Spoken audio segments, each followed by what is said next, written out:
And welcome back, everybody. We just heard what one of the congressmen who represents parts of the Suncoast is working on up in Washington. Let's hear from Congressman Greg Steube now, who represents the southern half of the Suncoast, Florida's 17th congressional district. And glad you could make it in. Yeah, it's nice to be home and away from Washington weather where it's 30 degrees or was 30 degrees and snowing when I left. It's warmed up a couple of ticks, but it's still, yeah, it's much better down here. Yeah, no, it's very nice. How has your time been over these past several weeks? We haven't talked to you in a while. Yeah, I mean, the district work week's good, so I had an opportunity to, I represent 9 counties, so we try to strategically hit as many of those as I can during the district work weeks.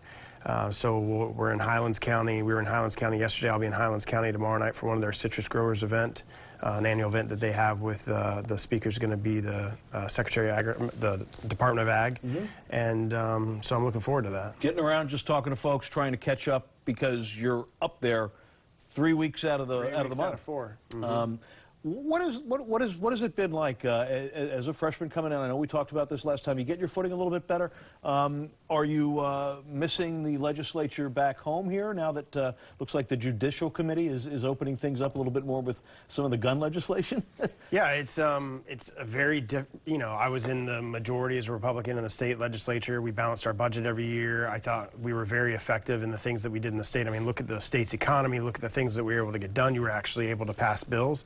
And, you know, we've talked about it before. When I first ran, I ran on the fact that Washington was broken, and now I know it truly is. And you go up there and you fight against the swamp that it is, and you're in the minority, so you're outvoted on things.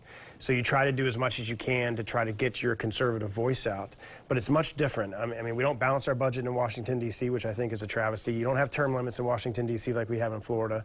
You're just not able to get the type of things done. Even bills that we pass in the House, the day that they pass in the House, Mitch McConnell will have a press conference and say, we're not taking that bill up. So a lot of things and a lot of the time that you're working on in the House goes to the Senate, and it's not going to go anywhere. So it's busy work? Well, I'm focused on things that I can get done. Okay. And a lot of these hearings that we have in these different committees, I play an active role in asking questions. We had Wilbur Ross last week on an immigration citizenship question. Talk a little bit. This is a big kerfuffle with the census forms and the questioning on them. Right. And so historically, it has, in the history of our country, for the majority of time of our country, when you do the census, which is coming back up in 2020, you ask, one of the questions on the form is, are you a citizen of this country? And now that seems to be, we don't want to, the Democrats don't want the secretary to ask that question, even though Democratic presidents like Bill Clinton asked that question. Well, why would they not want to ask the question? You know, I asked that myself. The reasoning that they give is they'll tell you that they'll underreport numbers because people won't fill out the forms. They don't have to answer that question. They can fill out the rest of the information and not answer that question. I think it's a very legitimate question to ask.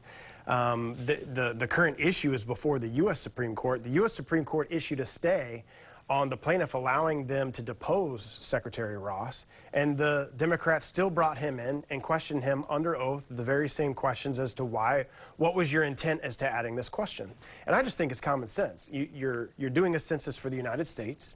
I don't think it's a far-reaching question to ask if you're a citizen of our country. So we had the opportunity to go through that last week. And those are the type of things that we're doing in some of the hearings. But I'm working on some bipartisan legislation on things that I think that we can get accomplished. And that's important, I think, for you to get your voice out, your name recognition, and be able to work across the aisle. Yeah, and a lot of it is veteran-related because I served, and I served in Operation Iraqi Freedom. And one of the things that I just asked staff to work on today, which actually came up here locally, is a pretty big issue. You know, the state of Florida has legalized medical marijuana. Well, one of the issues that veterans are having, if they're a veteran who gets services through the VA, and they also have a prescription for medicinal marijuana, if they are on medicinal marijuana and they go to the VA and they pop for marijuana on the drug test, the VA will deny their services. So I think that's a real issue where Florida has said that medical marijuana is okay.